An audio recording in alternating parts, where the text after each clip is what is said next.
একসাথে আল্লাহর সন্তুষ্টির জন্য সমস্বরে যুবকরা একসাথে চিৎকার করে বলে দাও সুবহানাল্লাহ। এই তো যুবকদের আওয়াজ ফিরে আসছে, কারণ এই যুবকরা তাদের আওয়াজ মূলত বিয়ের পরে চলে যায়, ঠিক কিনা? হ্যাঁ, এর মধ্যে অনেক দেখতে পাচ্ছি ম্যাক্সিমাম যুবক, আমার কাছে মনে হচ্ছে তাদের আজকের আমার বয়ানের মধ্যে একটা পার্ট আছে, সেটা হচ্ছে হুজুর অন্তত আমার বাবাদেরকে বলে যান যাতে আমাদেরকে বিয়ের ব্যবস্থা করে। যুবকরা, শীতের দিন চলে আসছে, বিয়ে করো, কারণ বিয়ে করা দরকার আছে। এখন আর আমরা বিয়ে ছাড়া কারোর সাথে কথা বলতে চাই না, কথা বলো ঠিক কিনা? আর কত বিয়ে করে আনরেজিস্টার্ড কথা বলবো? আমরা বিয়ে না করে আনরেজিস্টার্ড কথা বলবো না, আমরা বিয়ে করে রেজিস্ট্রেশন করে কথা বলতে চাই, কথা বলো ঠিক কিনা? আমার বাবারা যদি না বুঝেন তাহলে কিন্তু ছেলেগুলোকে ভেগে যাবে, ছেলেরা কিন্তু চলে যাবে। এই যুবকদের মন আসলে আজকাল কেউ বুঝে না, যদিও আজকাল মেয়েরাও বুঝে না, কারণ মেয়েদের আজকাল এই এলাকার এই জামগোড়া বা এই অঞ্চলের স্মার্ট ছেলেদের পছন্দ না, তাদের পছন্দ আজকাল 60 বছরের বুইরা, কথা বলো ঠিক কিনা? মেয়েগুলো আজকে কিন্তু ডাবল সিম ব্যবহার করে, ডুয়েল সিম, তোমার সাথেও কথা বলে, আবার ওই সুইট ড্যাডির সাথেও কথা বলে, কথা বলো ঠিক কিনা? তারা কিন্তু আবার আজকাল 16 প্রো ম্যাক্স কিনতে কিন্তু কক্সবাজারেও যায়, কথা বলো ঠিক কিনা? অতএব এদেরকে বিশ্বাস করা যাবে না। এই বিশ্বাস কি করা যাবে? অতএব আমরা রেজিস্ট্রেশন করে কথা বলতে চাই। তোমরা যারা বাবু বলে ডাকো, আছে না নাই? সোনা জাদু বাবু ডাকো, এটা রেজিস্ট্রেশন করে কে বাবু ডাকতে চাই? কারা কারা আজকে থেকে তাদেরকে রাইট নাও টুনাইট তোমরা ব্লক করতে চাও? হাত উঁচু করে দেখাও। ধরা পড়ে গেছে কয়েকজন, হ্যাঁ, ব্লক করতে চায় না কি? এর মানে হচ্ছে আছে, এই জন্যই ব্লক করতে চায়। তবে থাকুক কিংবা কি না থাকুক, আমরা এখন থেকে জিএফ বিএফ কে না বলি, এই কোরআনটাকে হা বলি, কথা বলো ঠিক না?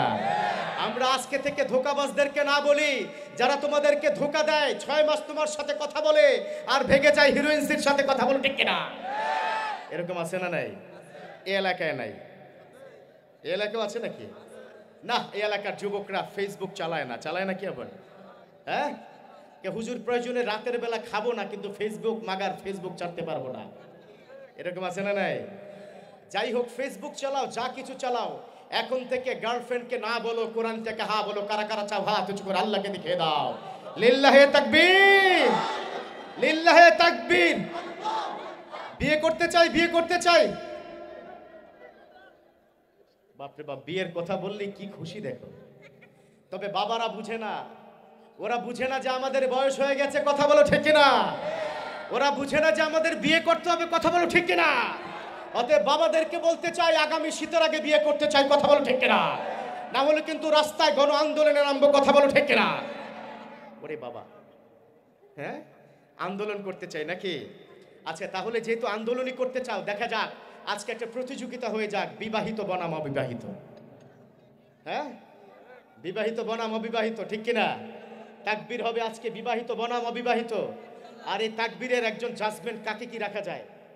তাকবীরের একজন কি বিচারক কি রাখা দরকার আছে না নাই? আমার ডান পাশে সোলাইমান ভাই আছে, বলতেছে যারা বিবাহিত করণ মানে যারা অবিবাহিত তারা বলছে তারে মানি না, কারণ তার বাচ্চা কোলে আছে, তার মানে সে বিবাহিত নাকি? না, অসুবিধা নাই, সোলাইমান ভাই ভালো মানুষ, তিনি আজকে বিচারক থাকবে। আজকে তাকবীর হবে বিবাহিত বনাম অবিবাহিত। যদি অবিবাহিতরা তোমরা জিতে যাও, ইনশাআল্লাহ তাআলা আগামী শীতের আগে এখানে অন্তত 1000 যুবকের বিয়ে হবে, কথা বলো ঠিক কিনা? তাহলে এটার প্রতিযোগিতা হবে, সবাই কি নামতে চাই ইনশাআল্লাহ? তাহলে আগে অবিবাহিত, তাহলে সবার আগে তাকবীর দিবে কারা? দেখি অবিবাহিত আগে, মানে আচ্ছা ঠিক আছে, তাহলে কি বিবাহিতরা আগে? কারা কারা হাত উঁচু করে দেখাও। যারা বিবাহিত আপনারা কি দেখান? আরে বাবা, বিশাল বিবাহিত টিম দেখি। হ্যাঁ হ্যাঁ, তবে দেখা যাক, যাই বলেন না কেন, বিবাহিত 10 জন, অবিবাহিত 1 জন, কথা বলো ঠিক কিনা? ওরে বাবা, হ্যাঁ, তাহলে তাকবীর শুরু হোক, আগে অবিবাহিত। লিল্লাহে তাকবীর। তোমরা কবে বিয়ে করছো? হ্যাঁ, না, ওরা বিবাহ না করলো, ছোট মানুষ তো, ওরা বাবার পক্ষে স্লোগান দিছে। তবে যারা যারা বাবার পক্ষে, বাবা করতে করতে দেশটাকে ধ্বংস করেছেন, বাবার নাম বিক্রি করেছেন, তাদেরকে এই দেশে আর থাকতে দেওয়া যাবে না, কথা বলো ঠিক কিনা?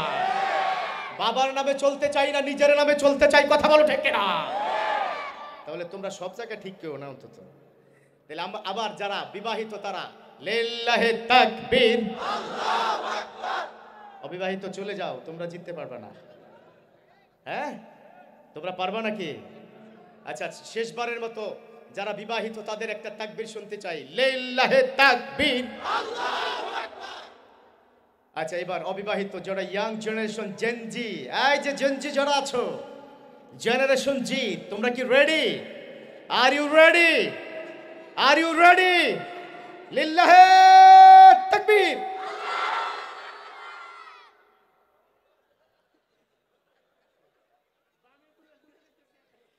মনে হেরে গেছে বিবাহিতরা, হ্যাঁ মনে হেরে গেছে নাকি?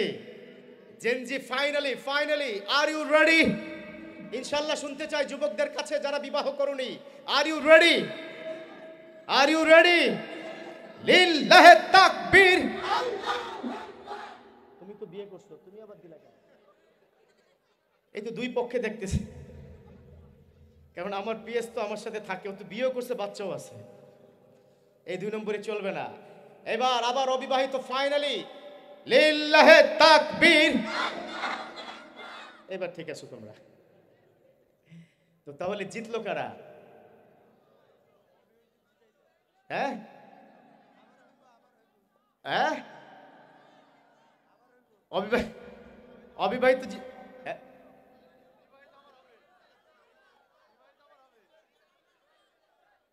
মারামারি করেন না, দেখি না কি হয়। হাত থাকতে মুখের কাম কি? হ্যাঁ না, ইনশাআল্লাহ তাআলা দুই পক্ষে জিতে গেছে। কথা বলো ঠিক কিনা? একবার চিল্লে বলি আলহামদুলিল্লাহ। আমরা জিতে গেলেও জিতে যায় বাবারা, বাবারাও জিতে গেলেও জিতে যায় সন্তানরা। পড়ুন সুবহানাল্লাহ। এখন সুবহানাল্লাহ ঠিকঠাক মতো আসবে তো ইনশাআল্লাহ। তাহলে আমি 1 নম্বর মেডিসিন কি দিয়েছিলাম? কোরআন। 1 নম্বর কি মেডিসিন কি? 2 নম্বর মেডিসিন দিয়েছিলাম আমার বিশ্বনবীকে। কথা বলুন ঠিক কিনা? আমার বিশ্বনবী সম্পর্কে রব্বুল আলামিন তিনি বলে দিয়েছেন, ওয়া আরসালনাকা ইল্লা রাহমাতান লিল আলামিন।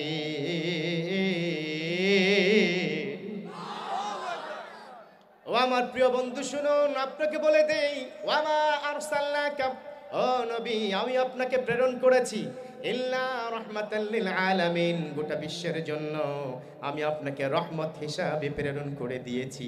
সুবহানাল্লাহ পড়েন।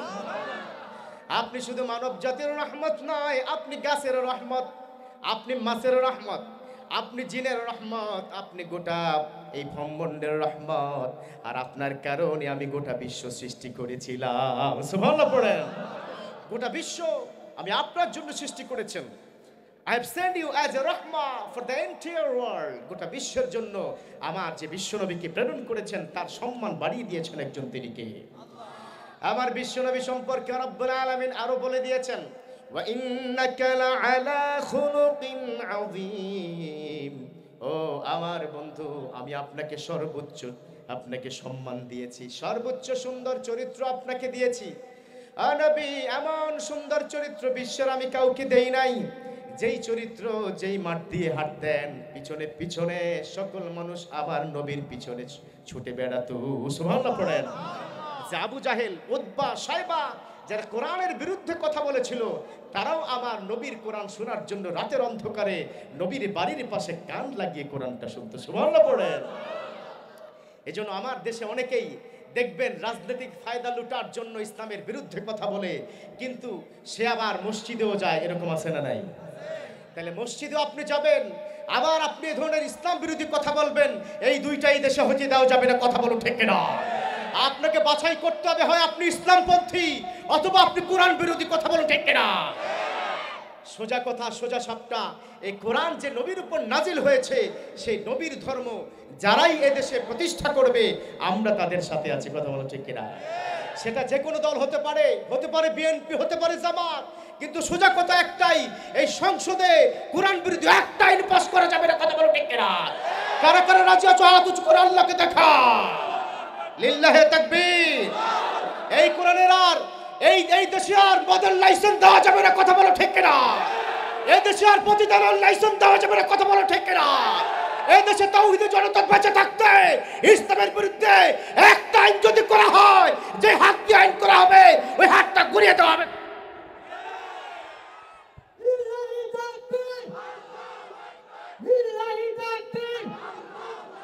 আমরা সাবধান করে কি বলে দিতে চাই, আমরা কোনো রাজনীতি বুঝি না, আমরা বুঝি কোরআনটা। কথা বলো ঠিক কিনা? আমরা রাজনীতি বুঝি না, আমরা এক আল্লাহর দাসত্ব করি। কথা বলো ঠিক কিনা? আমরা রাজনীতি বুঝি না, আমরা নবী মুহাম্মদের জন্য জীবনটা দিয়ে দিতে চাই। কথা বলো ঠিক কিনা? আমার বিশ্বনবী সেজন্যই তো বলে দিয়েছেন, লা ইউমিনু আহাদুকুম হাত্তা কুনা হাব্বা ইলাইহি, ততক্ষণ পর্যন্ত ও আমার সাহাবারা তোমাদের ঈমান হবে না যতক্ষণ পর্যন্ত তোমরা হাত্তা কুনা হাব্বা ইলাইহি মিন ওয়ালিদিহি ওয়া বালাদিহি ওয়ান নাসি আজমাইন, তুমি তোমার সব সম্পত্তি, তোমার পিতামাতা, তোমার সন্তান, পৃথিবীর সবচাইতে বেশি আমি মুহাম্মদকে না ভালোবাসবা, ততক্ষণ পর্যন্ত তোমার ঈমান হবে না। সুবহানাল্লাহ পড়েন। যতক্ষণ পর্যন্ত তুমি তোমার পিতামাতা, তোমার সন্তান, তোমার সম্পদ, পৃথিবীর সবচাইতে বেশি আমি মুহাম্মদকে মহব্বত না করবা, ততক্ষণ পর্যন্ত ঈমান হবে। এবার সাইয়েদানা ওমর রাদিয়াল্লাহু তাআলা আনহু তিনি বললেন, ও নবী, আজকে সবার সামনে আমি ডিক্লেয়ার করতে চাই, আমি আপনাকে আমার পিতামাতা, আমার সম্মান, আমার সম্পদ, আমার স্ত্রী, আমার পরিজন সবচাইতে বেশি আমি আপনাকে ভালোবাসি গো নবী। সুবহানাল্লাহ পড়েন। বিশ্বনবী বললেন, তোমার ঈমান হয় না এখনো মজবুত। আল্লাহু আকবার। আমার বিশ্বনবী সাইয়েদানা ওমরের দিকে তাকিয়ে আছে। আমার বিশ্বনবী বললেন, গোটা বিশ্বের সবাই যদি এটা মানে, আমি এটা মানি না। ওমর, তুমি আমাকে বলে দাও, তুমি আমাকে কেমন ভালোবাসো। আল্লাহু আকবার। সাইয়েদানা ওমর বুঝে গেছে আমার কথা আমার নবী খুশি হতে পারে নাই। এবার সাইয়েদানা ওমর বলে দিয়েছেন, ও নবী, আমি আপনাকে আমার সন্তান, আমার পিতামাতা, আমার সম্পদ, এমনকি ওমরের জীবনের চাইতে বেশি আমি আপনাকে ভালোবাসি। আল্লাহু আকবার। এবার বিশ্বনবী বললেন, হাদা ঈমানুন তাকমিলুন, এটাই হলো তোমার পরিপূর্ণ ঈমান। সুবহানাল্লাহ পড়েন। তো সেই বিশ্বনবীকে ভালোবাসা দরকার আছে না নাই? কম নাকি বেশি?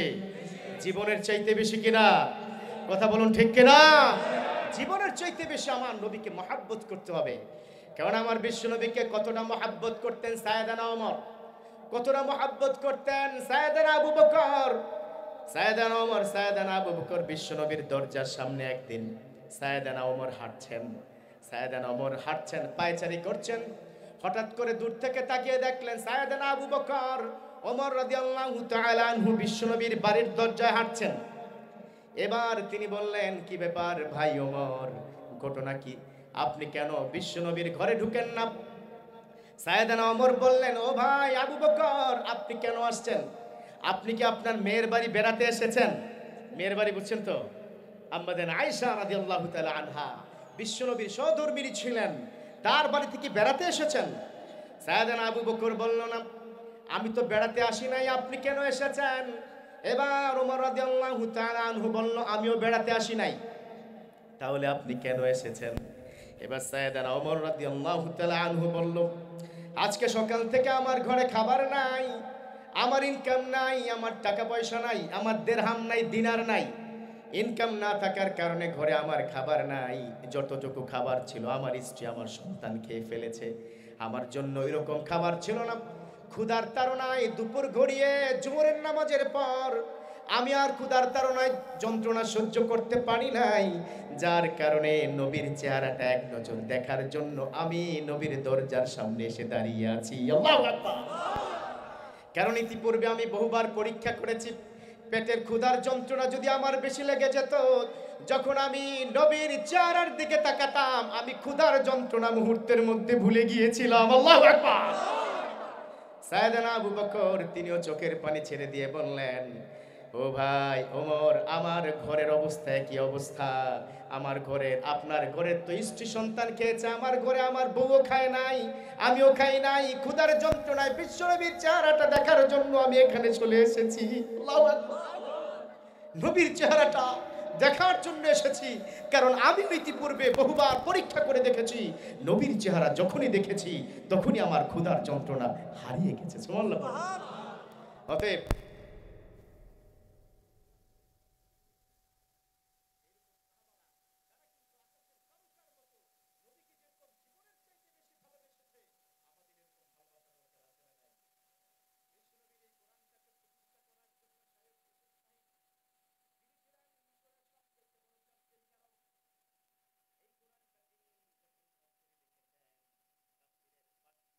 লিখে দিয়েছেন, এই দুনিয়া যার বিধান চলবে তার। সুবহানাল্লাহ পড়লেন না? এই দুনিয়া যার বিধান চলবে তার, কথা বলুন ঠিক কিনা? এই দুনিয়া যার বিধান চলবে কার, কথা বলুন ঠিক কিনা? এই দুনিয়া যার বিধান চলবে কার? সাইয়েদ কুতুব শাহীদের কথা, তৎকালীন মিশরের প্রধানমন্ত্রী, তিনি বলেছেন এটা করা যাবে না, কারণ কোরআন অনুযায়ী যদি হুবহু রাষ্ট্র পরিচালনা করে অনেকের মন খারাপ হয়, অনেকের 2 নম্বরই বন্ধ হয়ে যায়, ঠিক কিনা? অনেকের বাটপারি বন্ধ হয়ে যায়, ঠিক কিনা? অনেকের টেন্ডারবাজি বন্ধ হয়ে যায়, কথা বলুন ঠিক কিনা? অনেকের চাঁদাবাজি বন্ধ হয়ে যায়, কথা বলুন ঠিক কিনা? অনেকে দেশের মধ্যে অরাজক সৃষ্টি করে দেয়। আর যদি কোরআনটা সংসদে চালু হয়, রাষ্ট্রে যদি চালু হয়, তাহলে সকল অনিয়ম বন্ধ হয়ে যায়, ঠিক কিনা?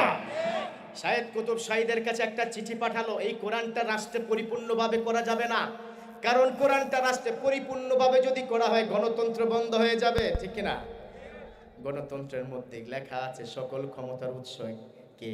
আল্লাহ। হ্যাঁ, কোন সংসদে লেখা আছে এটা? আল্লাহ। এটা লেখা আছে সকল ক্ষমতার উৎস, এটা কি আল্লাহ নাকি জনগণ? কি লেখা আছে? গণতন্ত্র, democracy is by the people for the people. এটা মানুষের তৈরি গণতন্ত্র, এটা দিয়ে কোশ্চেন কালো সুখ আশা করা যায় না, কথা বলো ঠিক কিনা? অতএব কোরআনটা দিয়ে একমাত্র সুখ আশা করা যায়, কথা বলো ঠিক কিনা? এটা কি বিশ্বাস হয়? হয়তো বর্তমান সোসাইটিতে, হয়তো বর্তমান রাষ্ট্রে এই সিস্টেমে চালু আছে বলে আমরা বাধ্য হচ্ছি, কিন্তু দিন শেষে হৃদয় থেকে এটাই চাই, কোরআনটা দিয়ে দেশটা পরিচালিত হোক, কথা বলেন ঠিক কিনা? চাই তো ইনশাল্লাহ। গণতন্ত্রে চলবে নাকি কোরআন দিয়ে চলবে? গণতন্ত্র না কোরআন? গণতন্ত্র না কোরআন? গণতন্ত্র না কোরআন? সোজা কথা, আমরা গণতন্ত্র, হয়তো আমরা এই দেশের নাগরিক, we are bound to practice all of the systematic in our country. We have to follow the regulations of in our country, but we want to establish the Quran. আমরা কোরআনটাকে এস্টাবলিশ করতে চাই, কথা বলো ঠিক কিনা? গণতন্ত্রের বুকের উপর লাথি দিয়ে কোরআনটাকে প্রতিষ্ঠা করতে চাই। করে করে রাজা চায় তুজ কোরআন লেখা দেখে না।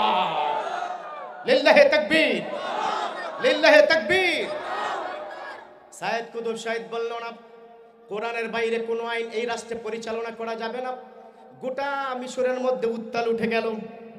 মিশরের মধ্যে প্রায় 1.5 কোটি যুবক সাইয়েদ কুতুব শাহীদের সাথে দাঁড়িয়ে গেল। আল্লাহু আকবার। 1.5 কোটি যুবক বলল কোনো কথা হবে না, কোরআনের বাইরে একটা আইনও পরিচালনা করা যাবে না। পড়ুন আল্লাহু আকবার। ইনিল হুকমু ইল্লা লিল্লাহ, এটা বলে দিয়েছেন একজন, তিনি কে? আল্লাহ বলে দিয়েছেন ইনিল হুকমু ইল্লা লিল্লাহ, সব হুকুমের একচ্ছত্র মালিক একজন, তিনি কে? আমার রব্বুল আলামিন। এই কথা যখন বলেছেন, সাইয়েদ কুতুব শাহীদ এই কথা বলেছেন, আল্লাহর দুনিয়া, আল্লাহর বিধান চলবে, প্রয়োজনে ফাঁসির কাস্টে ঝুলবো, কিন্তু কোরআনের বাইরে কোনো কথা হবে না। আল্লাহু আকবার।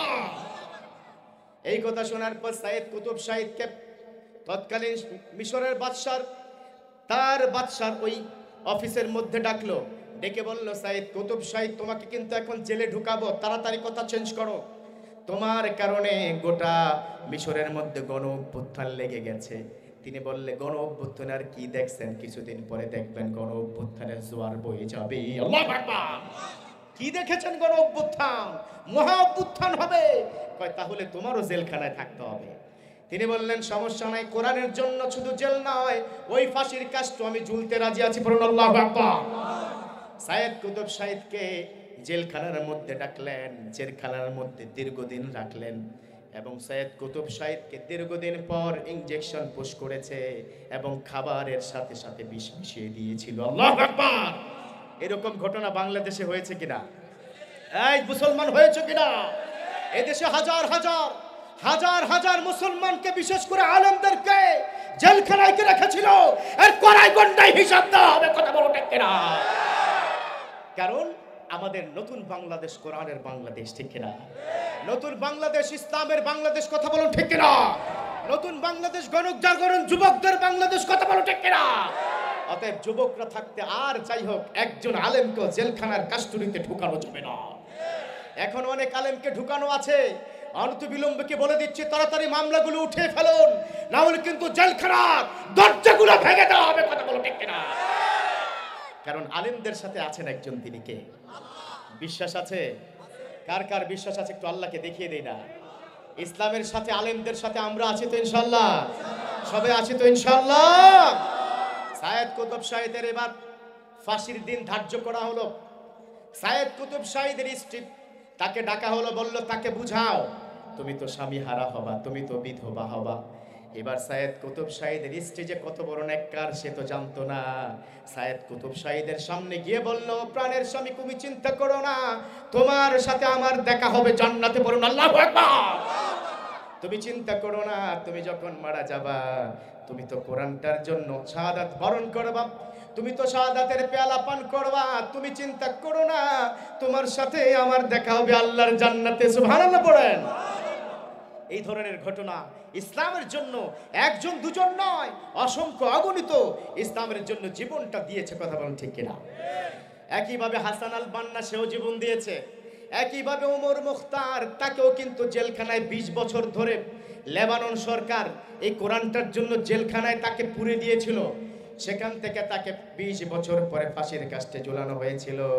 তবুও ওই ওমর মুখতার বলে নাই আমি 1 ইঞ্চির জন্য কোরআন থেকে সরে যাব না। আল্লাহু আকবার। সাইয়েদানা ইমাম আবু হানিফা রাহমাহুল্লাহর নাম শুনেছেন নাকি আপনারা? শুনেছেন তো? সাইয়েদানা ইমাম আবু হানিফা রাহমাহুল্লাহ তৎকালীন সময় ওই খলিফা ছিল, ওই রাজ্যের যিনি প্রধান ছিলেন, তিনি ইমাম আবু হানিফা বললেন, ও আবু হানিফা, আপনি তো অসাধারণ একজন মুফতি, আপনি তো জামানার মুজাদ্দিদ, আপনাকে আমরা প্রধান বিচারপতি করতে চাই, প্রধান বিচারপতি করতে চাই। কারণ আমি জানি আপনি হকের উপরে আছেন, আমি জানি আপনি ইসলামের পক্ষে আছেন, আমরা জানি আপনার অনেক ফলোয়ার আছে, ফ্যান ফলোয়ার আছে, অতএব আপনাকে প্রধান আমরা বিচারপতি করতে চাই। এরকম ইসলাম মানা প্রধান বিচারপতি হওয়া দরকার আছে না নাই? ইসলাম মানা প্রধান বিচারপতি বাংলাদেশে হতে হবে, সামনে দিন আসতেছে, কথা বলুন ঠিক কিনা? ওই প্রধান বিচারপতি যদি ইসলাম মানা হয় তাহলে এই দেশে আর ন্যায় বিচারের বাইরে কোনো কিছু হবে না, কথা বলুন ঠিক কিনা? আমরা ইসলাম মানা নামাজ পড়ুয়া প্রধান বিচারপতি চাই, কথা বলুন ঠিক কিনা? কারা কারা চান হাত উঁচু করে আল্লাহকে দেখিয়ে দাও। লিল্লাহি তাকবীর। সময় আর বেশি দূরে নয়, ইনশাআল্লাহ তাআলা প্রধান বিচারপতিও কিন্তু ইসলাম মানা হবে, কথা বলুন ঠিক কিনা? সাইয়েদানা আবু হানিফা রাহমাহুল্লাহ তিনি সরাসরি ঘোষণা করলেন, আপনি তো কোরআন দিয়ে আপনার এই দেশটা চালাচ্ছেন না, আপনি তো জনগণের জন্য, আপনি তো ব্যবসায়ীদের জন্য আলাদা আলাদা করে সিস্টেম করেছেন। কোরআনের বাইরে যদি আপনি রাষ্ট্র পরিচালনা করেন, আমি 1 দিনের জন্য 1 মিনিটের জন্য প্রধান বিচারপতি হতে চাই না। আল্লাহু আকবার। কয় যে আপনাকে বিশাল বাংলো দেওয়া হবে, আপনার জন্য রাজপ্রাসাদ করে দেওয়া হবে, আপনাকে মোটা অঙ্কের স্যালারি দেওয়া হবে, নো প্রবলেম, বাকি জিন্দেগি আপনি আপনার বংশধর সবাই খেতে পারবেন। কিন্তু একটা কথা আপনি বারবার বলিয়েন না, কোরআন দিয়ে রাষ্ট্র পরিচালনা করা সম্ভব নয়, নতুন নতুন টেকনোলজি, নতুন নতুন ফরম্যাট সৃষ্টি হয়েছে, শুধু কোরআন দিয়ে চলবে না। তখন ইমাম আবু হানিফা বলেছিল, তাই যদি হয় তাহলে 1 সেকেন্ডের জন্য আমি প্রধান বিচারপতি হতে চাই না। আল্লাহু আকবার বললেন না? আরো জোরে চিল্লা আপনার আল্লাহু আকবার। ইমাম আবু হানিফাকে বললাম, আপনাকে প্রধান বিচারপতি করবই করব। তিনি বলল না, সেটা হবে না। এবার ইমাম আবু হানিফা রাহমাহুল্লাহকে তার সেনাপতিরা, তার সেনা সদস্যরা তাকে নিয়ে আসলেন। তাকে নিয়ে আসার পর এবার ওই এলাকার যিনি প্রধান ছিলেন তিনি বললেন, ও ইমাম আবু হানিফা, শেষবারের মতো বলছি প্রধান বিচারপতি হন। তিনি বলল, হব না। তিনি বললেন, আপনার মতো একজন ন্যায় নীতিবান ব্যক্তি তো প্রধান বিচারক হবে। তিনি বললেন, হব না। তিনি বললেন, আমি এত বড় আলেম না। তখন তিনি বললেন, না ও ইমাম আবু হানিফা, আপনি মিথ্যা বলছেন, আপনি মিথ্যা বলেছেন, আপনি তো বড় আলেম, সবচেয়ে বড় আলেম, আপনি এটা কেন বলছেন আপনি বড় আলেম না? ইমাম আবু হানিফা এবার বললেন, তাহলে মিথ্যাবাদী কখনো প্রধান বিচারপতি হতে পারে না। সুবহানাল্লাহ পড়লেন না? বলল, আপনি তো সবচেয়ে বড় আলেম। তিনি বললেন, সবচেয়ে বড় আলেম আমি না। বলল, আপনি মিথ্যা বলেছেন। তিনি বলল, তাহলে প্রধান বিচারপতি মিথ্যাবাদী হয় কেমনে? সুবহানাল্লাহ পড়লেন না?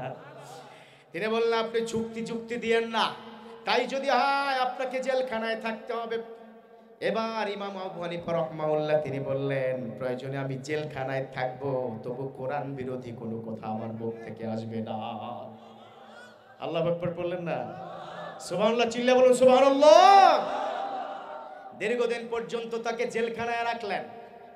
রাখার পর সাইয়েদানা ইমাম আবু হানিফা রাহমাহুল্লাহ তিনি শুকিয়ে কাঠ হয়ে গেছে, একদম শুকিয়ে শরীরের সাথে গোস্ত হাড্ডির সাথে লেগে গেছে।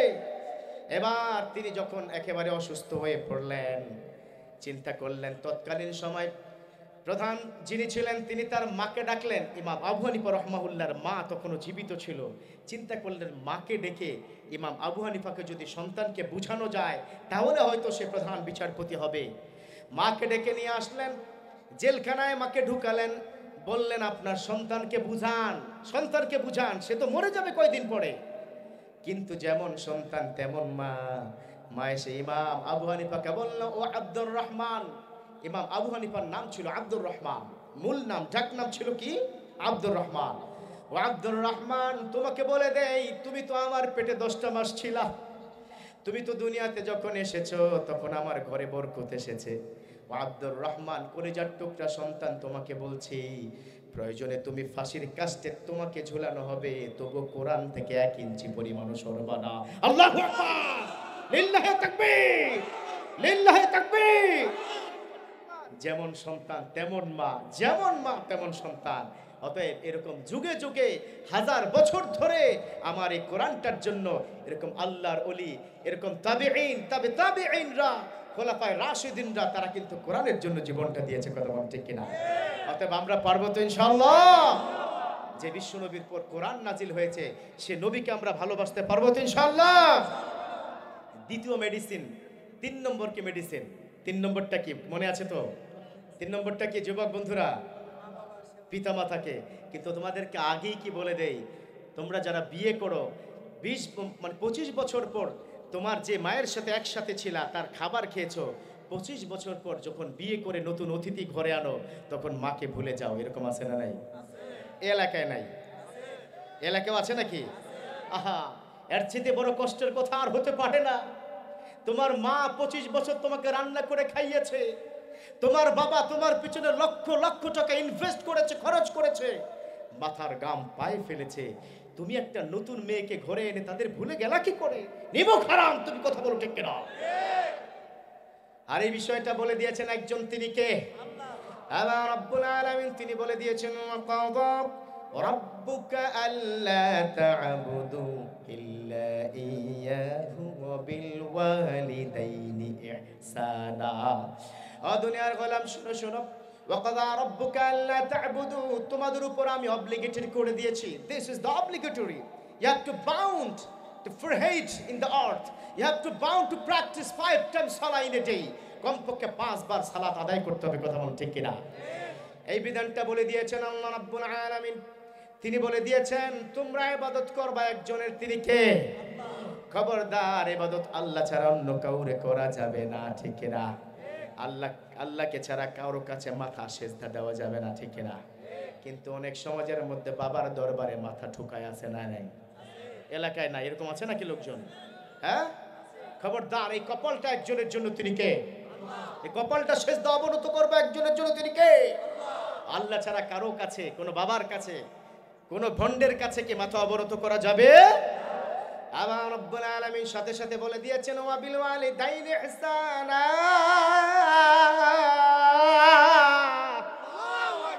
ও দুনিয়ার গোলাম আমার, ইবাদতের পাশাপাশি তুমি অবশ্যই ইবাদত করবা, পাশাপাশি তোমার পিতা মাতার সেবা করতে হবে, ঠিক কি না? ওয়াবিল ওয়ালিদাইনি ইহসানা, পিতামাতার উপর সদয় হতে হবে। Be kind your parents, B serve your parents. পিতামাতার সেবা করার কথা বলে দিয়েছেন একজন, তিনি কে? আল্লাহ রাব্বুল আলামিন সেই কথার পাশাপাশি বলে দিয়েছেন, ইম্মা ইয়াবলুগান্না ইনদাকাল কিবারা আহাদুহুমা তানহারহুমা ওয়া কুল লাহুমা কাওলান কারীমা। খবরদার, তোমাদেরকে বলে দিতে চাই, ও দুনিয়ার যুবক, ও যুবক বন্ধুরা, শোনো শোনো, আল্লাহ কি বলেছেন? ইম্মা ইয়াবলুগান্না ইনদাকাল কিবারা, যখন তোমার পিতামাতা বয়স্ক অবস্থায় পৌঁছে যায়, আহাদুহুমা একজন, আও কিলাহুমা দুইজন, ফালা তাকুল লাহুমা উফিন, খবরদার তাদের সাথে এমন কোনো কথা বলবা না, এমন কোনো আচরণ করবা না যাতে তাদের মুখ থেকে উহ শব্দটা আসে। আর যদি একবার উহ কষ্টে শব্দ বলে দিবেন তাহলে রাগ করবেন, তোমার উপরে জাহান্নামটা ওয়াজিব করবেন একজন, তিনি কে? যদি উহ শব্দ বলে, এই উহ শব্দটা এরকম শত শতবার বলেছে। যুবক, মিলিয়ে দেখো, তুমি যখন ফেসবুক চালাও রাতের অন্ধকারে, যখন 12টা বাজে যায় তখন বলে তোমার মা এসে, বাবা এবার মোবাইলটা বন্ধ কর। তখন তুমি ধমক দিয়ে বলো, তুমি কি বুঝবা মোবাইলে, তুমি ঘুমাও। এরকম আছে না নাই? এই কথা বলছেন না কেন? এরকম আছে না নাই? খবরদার যুবক, একবার যদি এই কথা বলো তোমার উপর জাহান্নামটা আল্লাহ ওয়াজিব করে দিবে। পড়ুন নাউজুবিল্লাহ। কারণ এই কথা বলে দিয়েছেন আমার নবী, আমার বিশ্ব নবী। তিনি বলেন, রেদার রব্বি ফি রেদাল ওয়ালিদ, সাখাতার রব্বি ফি সাখাতাল ওয়ালিদ। আমার বিশ্ব নবী তিনি বলে দিয়েছেন, রেদার রব্বি ফি রেদাল ওয়ালিদ, যার উপর, যে সন্তানের উপর পিতামাতা সন্তুষ্ট হয়ে যায়, সেই সন্তানের উপর সন্তুষ্ট হয়ে যান একজন, তিনি কে? আবার যে সন্তানের উপর পিতামাতা অসন্তুষ্ট হয়ে যায়, সেই সন্তানের উপর অসন্তুষ্ট হয়ে যান একজন, তিনি কে? বিশ্বাস আছে তো? বিশ্বাস হয়? তাহলে ঝাড়ি দেওয়া যাবে? কখনো কি ঝাড়ি দেওয়া যাবে? আমার বিশ্বনবী আরেকটা গ্যারান্টি দিয়েছেন, শোনো শোনো। আমার বিশ্বনবী তিনি বলেছেন, হুমা জান্নাতুকা ওয়া নারুক। ও দুনিয়ার যুবকরা শোনো শোনো, তোমার পিতা মাতা তোমার জন্য জান্নাত, আবার এই পিতা মাতা তোমার জন্য জাহান্নাম। ঠিক না? পিতা মাতার সাথে যদি অসদাচরণ করো, you have to mind it and realize it. You never go to the heaven, you have to go to the hellfire. তুমি কোশ্চেন কাল আর আল্লাহর জান্নাতে যাবে না, তোমার স্থান হলো আল্লাহর জাহান্নাম। ঠিক না? এজন্য সাবধান, পিতামাতার সাথে খবর নাও না। গার্লফ্রেন্ডের সাথে ঠিকই তুমি মিনিটের পর মিনিট 500 মিনিট মোবাইলে ঢুকাও, এমবি ঢুকাও, কথা বলো, কিন্তু 2 মাসও মায়ের খবর নেও না। এরকম আছে না নাই? খবরদার, ওই পিতামাতার জন্য, তোমার স্ত্রীর জন্য যুবক, তুমি যদি বার্গার বা স্যান্ডউইচ নিয়ে যাও, অন্তত তোমার মায়ের জন্য একটা সিঙ্গারা নিও মিয়া। কথা বলো ঠিক কিনা? নেওয়া দরকার আছে না নাই? কিন্তু বর্তমান সোসাইটিতে আমরা কি দেখছি, এটা সবচেয়ে বড় ব্যাধি হয় যখন নতুন অতিথি ঘরে ঢুকে, তখন বাবা মাকে ভুলে যায়। ঠিক কিনা? আহা, কোন বাবা মাকে তুমি ভুলে যাও? হ্যাঁ যুবক, তুমি কোন মাকে ভুলে যাও? তুমি ভুলে যাও না, তোমার ওই মায়ের পেটের মধ্যে তুমি 10টা মাস ছিলা। ঠিক কিনা? তোমার মা তোমাকে 10 মাস ধরে পেটের মধ্যে লালন করেছে, ধারণ করেছে। কত রাত ঘুমায় নাই। যখন তোমার মা তুমি তোমার মায়ের পেটের মধ্যে 8 মাস বয়স, তখন তোমাকে তোমার মা দেখেছে নাকি? দেখেছে? পেটের মধ্যে ছেলে সাদা না কালো, ছেলে বেটে নাকি কথা বলতে পারে না, অন্ধ না বোবা না কালা, এটা মা তো দেখে নাই।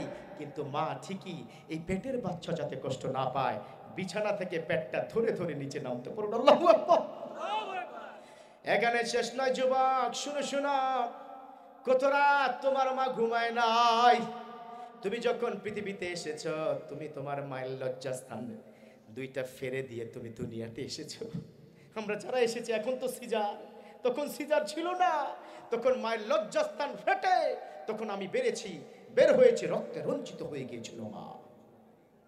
পৃথিবীতে কোনো মানুষ যদি 36 সেন্টিগ্রেডে পেইন হয়, মেডিকেল সায়েন্স বলেছে 36 সেন্টিগ্রেডে যদি পেইন হয়, ওই মানুষটা সেন্সলেস হয়ে যায়, অজ্ঞান হয়ে যায়। অথচ মেডিকেল সায়েন্স বলছে, একজন মা যখন 2 রানের মাঝখান দিয়ে কোনো বাচ্চা বের হয়, তখন মা 56 সেন্টিগ্রেড 56 মাত্রার ব্যথা হয়, কিন্তু আল্লাহ পাক তাকে অজ্ঞান করে না। আল্লাহ পাক মাকে জীবিত রাখে, সুস্থ রেখে বলে, এই যে ব্যথা দিয়ে তোর সন্তান বের হচ্ছে, এই সন্তানটাই তোর সেবা করবে। আল্লাহু আকবার। মা এত ব্যথা পায়, এত কষ্ট পায়, রাতের পর রাত ঘুমায় না। আবার মা যখন বুকের দুধটা খাওয়ায়, মায়ের বুকের দুধটা যখন আমরা খেয়েছি, মা তাকিয়ে তাকিয়ে মুচকি মুচকি হেসেছে, তখন পিছনের ব্যথাগুলো আমার মা ভুলে গেছে। মায়ের এক ধার দুধের দাম,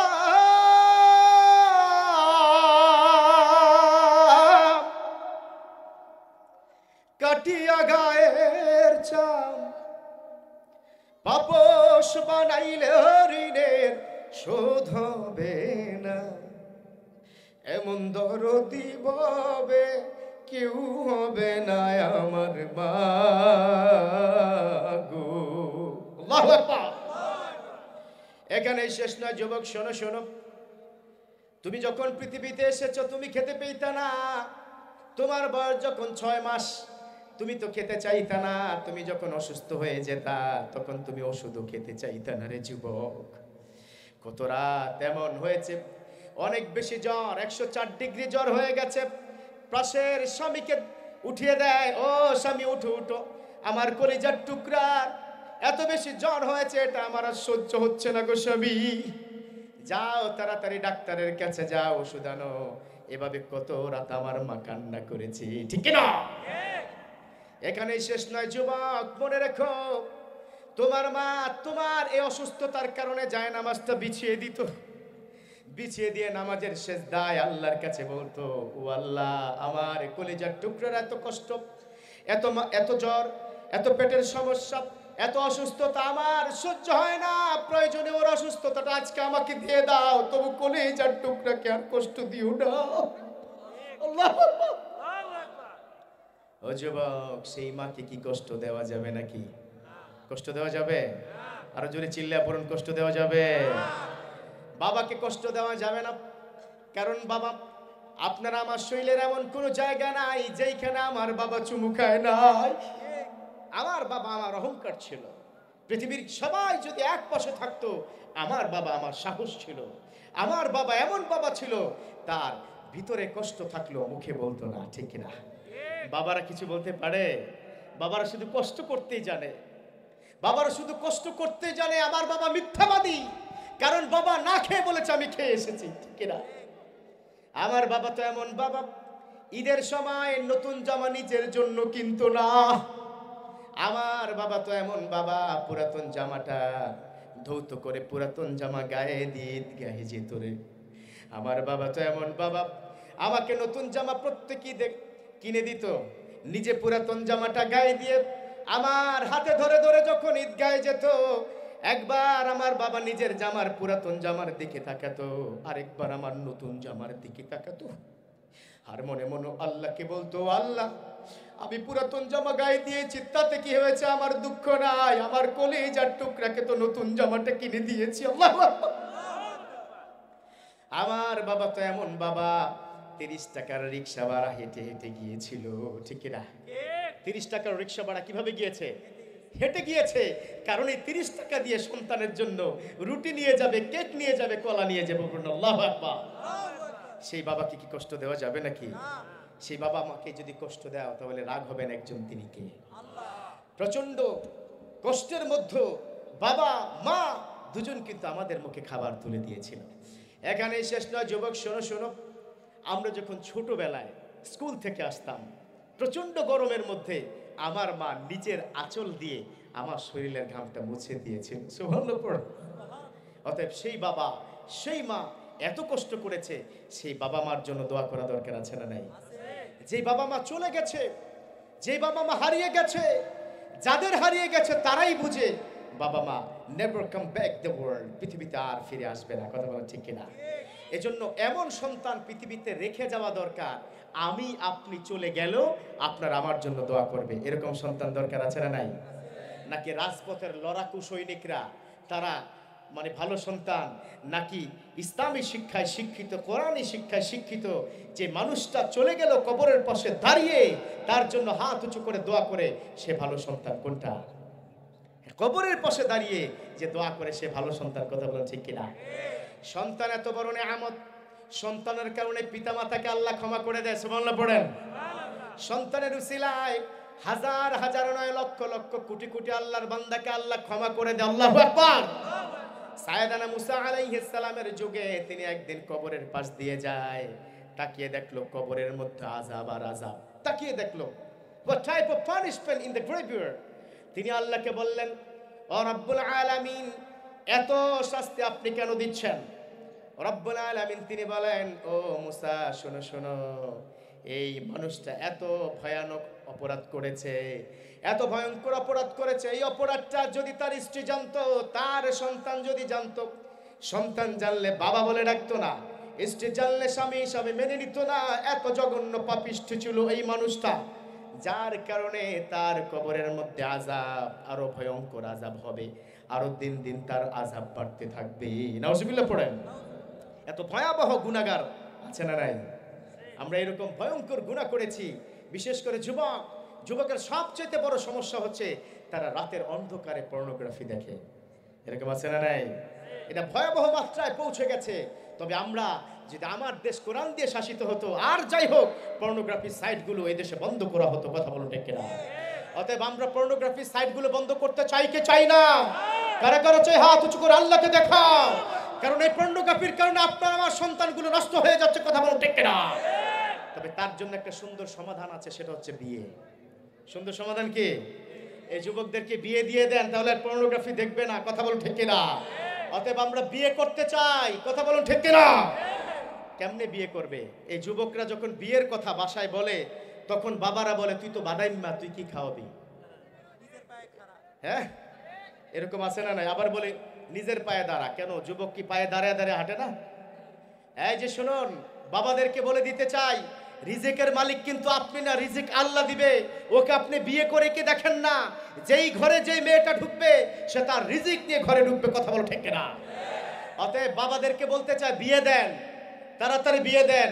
আগামী সিজনের আগে এলাকায় 1000 যুবকের বিয়ে চাই, কথা বলো ঠিক কিনা? আমরা কি রাজি আছি তো ইনশাআল্লাহ?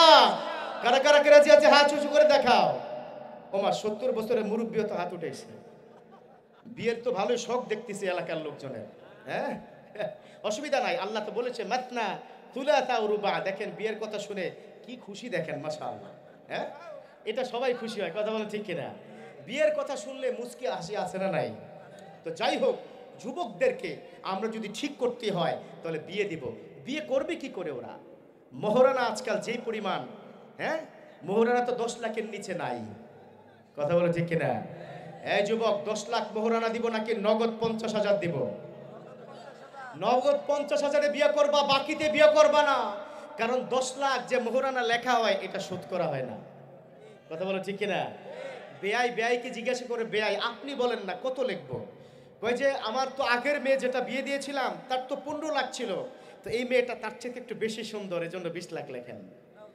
এরকম আছে না নাই? সুন্দর হইলে কি মোহরানা, মানে সুন্দরী হইলে মোহরানা কি বেশি, এরকম অপশন আছে নাকি? এরকম অপশন হওয়া যাবে? আরে লেখেন না, অসুবিধা নাই, দিতে তো হবে না। নাউজুবিল্লাহ পড়েন না। খবরদার, লা ইউদ্দা, বিশ্বনবী বলেছেন লা ইউদ্দা, যে আদায় করবে না মোহরানা দাখালাল্লাহ ফিন্নার, আল্লাহ পাক যারা মোহরানা আদায় করবে না তাদের স্থান হচ্ছে আল্লাহর জাহান্নাম। নাউজুবিল্লাহ পড়েন না।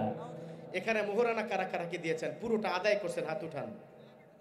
মিথ্যা বলা যাবে না, পুরো টাকা দিছেন। আল্লাহ বিয়ে করেছে প্রায় এখানে 10,000, মোহরানা কি দিছে মাত্র 200। নাউজুবিল্লাহ পড়ে না। এখন মহিলাদের প্যান্ডেলটা কোন দিকে? ডান দিকে। মা বোন, আপনাদেরকে আজকে বলতে চাই, আজকে রাত 12টার আগে তো মাহফিল শেষ হবে না। আপনারা একটু আগে বাগে বাসায় ঢুকবেন, ঢুকে দরজা জানালা আটকে দিবেন। যেই স্বামীরা আপনাদেরকে মোহরানা দেয় নাই, জানালাটা খুলে হাত বের করে বলবেন আগে মোহরানা দাও, তারপর কি ঘরে ঢুকতে দিব, কথা বলে ঠিক কিনা? অতএব মোহরানা আগে চাই, তারপরে ঘরে ঢুকবো। সেক্ষেত্রে যেটা ফার্স্ট অফ অল, আমরা 10 লক্ষ টাকায় বিয়ে করতে চাই না, আমরা নগদ 50,000 টাকা বিয়ে করতে চাই, কথা বলো ঠিক কিনা? কারণ বাকিতে আপনি মোহরানা দিলে সেটা আদায় হবে নাকি? অতএব বিবাহের কি ব্যবস্থা করে আমাদের এই সমাজের সবচেয়ে বড় দায়িত্ব, কথা বলো ঠিক কিনা? সমাজের যারা দায়িত্বশীল আছেন আপনাদেরকে বলতে চাই, এই দায়িত্ব পালন করবো তো ইনশাআল্লাহ। যেটা বলছিলাম, আমার বিশ্বনবী সবচেয়ে বেশি পিতামাতার প্রতি সেবা করার কথা বলে দিয়েছেন, কথা বলো ঠিক কিনা? যাদের পিতামাতা চলে গেছে কবরে তারা বুঝে যে দাঁত থাকিতে দাঁতের মর্ম, যেজন বুঝে না সে তো পিতামাতার সেবাও করে না, কথা বলো ঠিক কিনা? অতএব আমরা পিতামাতার সেবা করতে চাই তো ইনশাআল্লাহ। আজকে আমি কি মানে মেডিসিন কি দিয়েছি কয়টা? একসাথে বলতে হবে, কয়টা? আরো জোরে, সমস্যরে, একসাথে। 1 নম্বর হলো কোরআন। 1 নম্বরে কি? আরো জোরে, আরো জোরে। 2 নম্বর হচ্ছে আমার নবীজি। 2 নম্বর হলো বিশ্ব নবী। 2 কি? 2 হলো আরো জোরে। 3 নম্বর হলো পিতা মাতা। 3 নম্বর কি? আরো জোরে। অতএব আমরা 3টা আমল করতে পারবো তো ইনশাআল্লাহ। এই 3টা আমল যদি করা যায় তাহলে আমাদেরকে জান্নাত দিয়ে দিবেন একজন, তিনি কে? মালিক তুমি জান্নাতে, তোমার পাশে আমার একটি ঘর বানিয়ে দিও, একটি ঘর বানিয়ে দিও। প্রণামিন। সেই বিভীষিকাময় বিচার দিনে তোমার প্রতিবেশী করে নিও মালিক তুমি জান্নাতে তোমার পাশে আমার একটি ঘর বানিয়ে দিও, একটি ঘর বানিয়ে দিও। পুরো আমিন। আমরা সেই জান্নাতে কি যেতে চাই তো ইনশাআল্লাহ? কারা কারা জান্নাতে যেতে চায় হাত উঁচু করে দেখায়। লিল্লাহি তাকবীর। ওই যে ছোট্ট ছেলেটা হাত উঠায় নাই, এর কারণ কি জানেন? ছোট্ট ছেলের মা বলে দিয়েছে, খবরদার মাহফিল শেষ করে সোজা বাসায় আসবি, কোথাও যাবি না। তোর কথা হচ্ছে হুজুর এখান থেকে তো জান্নাতে যাওয়া যাবে না, বাসায় যাইতে হবে নাকি? ও বুঝতে পারে না আমরা যাব কোথায়, একসাথে যাব কোথায়? আরো জোরে যেতে চাই। সেক্ষেত্রে সবার আগে রাষ্ট্রে কোরআনটা চাই, কথা বলেন ঠিক কিনা? আপনি মুখে মুখে জান্নাতে যেতে চান, অথচ আপনি রাষ্ট্রে কোরআনটা চান না, আপনি সবচেয়ে বড় মুনাফিক, কথা বলেন ঠিক কিনা? অতএব আমরা কোরআনটাকে এই দেশে প্রতিষ্ঠা করব ইনশাআল্লাহ তাআলা, কারণ আগামীর বাংলাদেশ হচ্ছে কোরআনের বাংলাদেশ, কথা বলেন ঠিক কিনা? আগামীর বাংলাদেশ হচ্ছে ইসলামের বাংলাদেশ, কথা বলেন ঠিক কিনা? অতএব আমরা কোরআনের বাংলাদেশ চাই, আমরা ইসলামের বাংলাদেশ চাই। তার জন্য যদি আবার এক সাগর রক্ত দিতে হয় আমরা প্রস্তুত আছি, কথা বলেন ঠিক কিনা? কারা কার প্রস্তুত আছে হাত উঁচু করে আল্লাহকে দেখা। লিল্লাহি তাকবীর, লিল্লাহি তাকবীর। সম্মানিত বিপ্লবী জনতা যারা আজকে এসেছেন, এটা রাজনৈতিক আমি কোনো ভাষায় কথা বলতে চাই না, আমি জামাতে ইসলামকেও আমি চাই না, আমি বিএনকেও বলতে চাই না, আমি কোনো রাজনৈতিক পার্টিকে বলতে চাই না, আমি একটাই বলতে চাই, সেটা হচ্ছে আমার কোরআন, কথা বলা ঠিক কিনা? কোরআন আছে যেখানে, কোরআন আছে যেখানে, স্বীকৃতি তো আমরা কি দিয়েছি নাকি? অতএব এটা কি মনে থাকবে তো ইনশাআল্লাহ? এই যে লক্ষ জনতার মাঝখানে বিশাল প্যান্ডেলে এই মাহফিল আবার আগামী বছর আরো বড় করে হোক আমরা চাই তো ইনশাআল্লাহ? যারা আয়োজন করেছে তাদের উপর আমরা খুশি নাকি বেজার, কম নাকি বেশি? অতএব এই খুশি যেন হয় আমাদের সবচেয়ে বড় কাঙ্ক্ষিত পাওয়া, এই মাহফিল যেন হয় সবচেয়ে বড় নাজাতের জরিয়া। যারা মাহফিল অ্যারেঞ্জমেন্ট করেছে তাদেরকে আল্লাহ সর্বোচ্চ জাযা, সর্বোচ্চ মাকাম দান করে পড়ুন আমিন। তো প্রিয় বন্ধুরা, আজকে এই আলোচনার মূল পয়েন্ট ছিল কয়টা? মনে থাকবো কয়টা? তাহলে এক নম্বর হলো কোরআন, এক নম্বর কি? দুই নম্বর হচ্ছে বিশ্বনবী, দুই নম্বর কি? তিন নম্বর হচ্ছে পিতামাতা, তিন নম্বর কি? মনে থাকবে তো ইনশাআল্লাহ? তাহলে আমরা যারা ইয়াং আছি এখানে আমি দেখতে পাচ্ছি most of the personality is young. Young আছি আমরা, আজকে কমিটমেন্ট করতে চাই, আজকে প্যান্ডেল থেকে আমরা গুনাহ মুক্ত হয়ে বাড়ি যেতে চাই, পারবো তো ইনশাআল্লাহ? আমরা কোটি কোটি গুনাহ নিয়ে মাথায় নিয়ে এই প্যান্ডেলে ঢুকেছি, আমরা মাসুম বান্দা গুনাহ মুক্ত হয়ে বাড়িতে যেতে চাই তো ইনশাআল্লাহ? সেক্ষেত্রে আমরা তওবা করতে চাই। কি করতে চাই? আর সেই তওবার এক নম্বর তওবা হচ্ছে যে ইসলামের জন্য আমরা জীবন দিতে চাই, কথা বলা ঠিক কিনা? কারণ হচ্ছে আপনি মুখে বললেন আল্লাহ আল্লাহ আমি ইসলাম চাই, ইসলাম চাই, আল্লাহ আমি ইসলাম প্রতিষ্ঠা করতে চাই, কিন্তু আমি যদি নামাজ না পড়ি তাহলে হবে? এই বন্ধুরা, কি নামাজ না পড়লে হবে? আজকে আমি এখানে যুবকদের মধ্য থেকে অন্তত 100 যুবক দেখতে চাই। আজকের এশার নামাজ তো অলরেডি হ্যাজ গন, এটা হয়ে গেছে। আমরা ফজর নামাজ থেকে বাকি জিন্দেগি ইচ্ছাকৃতভাবে যেন এক ওয়াক্ত নামাজ ছুটে না যায়, বাকি জিন্দেগি আমরা কি নামাজ পড়তে চাই। এরকম অন্তত 100 আমার প্রিয় যুবক বন্ধু, জেন জি, জেনারেশন জি, আমি আজকে এখানে দেখতে চাই, কমিটমেন্ট করতে চাই, এবং তাদের জন্য আজকে এখানে কি দোয়া হবে ইনশাআল্লাহ। অতএব 100 যুবক চাই। কারণ কি? আমি ইচ্ছাকৃতভাবে যদি এক ওয়াক্ত নামাজ মিস করি তাহলে আমার উপরে এই শাস্তি, জাহান্নামের আগুনের শাস্তি দিবেন একজন, তিনি কে? আমার বিশ্বনবী তিনি বলে দিয়েছেন, মান তারাকা সালাতা মুতাআম্মিদান ফাকাদ কাফারা। যে ব্যক্তি এক ওয়াক্ত নামাজ ইচ্ছাকৃত ছেড়ে দেয় সেই ব্যক্তি ওই মুহূর্তে কাফের হয়ে যায়। নাউজুবিল্লাহ পড়লেন না? ইচ্ছাকৃতভাবে এক ওয়াক্ত নামাজ ছেড়ে দিলে ওই মুহূর্তে আপনি কাফের হয়ে যাবেন, আপনি কুফরি করেছেন। অতএব 100 যুবক কি পাবো যারা পরবর্তী জিন্দেগিতে আর কোনোদিন তারা কি নামাজ ছাড়বেন? এরকম 100টা যুবক কি দাঁড়িয়ে যাও, দোয়া করা হবে 100 জন যুবক। 1 2 3 4 5 6 7 8। আমরা আজকে জিতে গেছি, জিতে গেছে ইসলাম, হেরে গেছে বাতিলটা, কথা বলো ঠিক কিনা? জিতে গেছে ইসলাম, হেরে যাবে বাতিলটা, কথা বলো ঠিক কিনা? আজকে কারা কারা ইসলাম চাই দাঁড়িয়ে যাও, দাঁড়িয়ে গিয়ে আল্লাহকে দেখিয়ে দাও। লিল্লাহে তাকবীর, লিল্লাহে তাকবীর। ইসলামের শত্রুরা, কোরআনের শত্রুরা, আল কোরআনের আলো সংসদের জালো। লিল্লাহে তাকবীর। জিতে গেছে ইসলাম। আলহামদুলিল্লাহ পড়েন না কেন? আল্লাহ যারা দাঁড়িয়ে তোমাকে স্বীকৃতি দিয়েছে তুমি তাদের উপর খুশি হয়ে যাওয়া, পড়ুন আমিন। আপনারা কি আমার কথায় কি বেজার হয়েছেন? আপনারা কি খুশি হয়েছেন? আপনারা বেজার হলেও আমার কিচ্ছু আসে যায় না, কারণ আমি কোরআনের পক্ষে কথা বলেছি। কথা বলো ঠিক কিনা?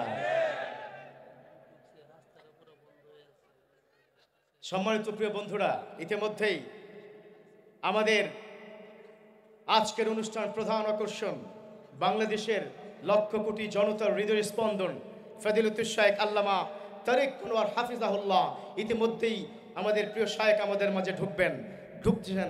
আমরা খুশি নাকি বেজা? সবাই কি প্রস্তুত ইনশাআল্লাহ? কোরআনের কথা হবে ইনশাআল্লাহ তাআলা, কোরআনের ময়দানে দেখা হবে, পড়ুন আমিন।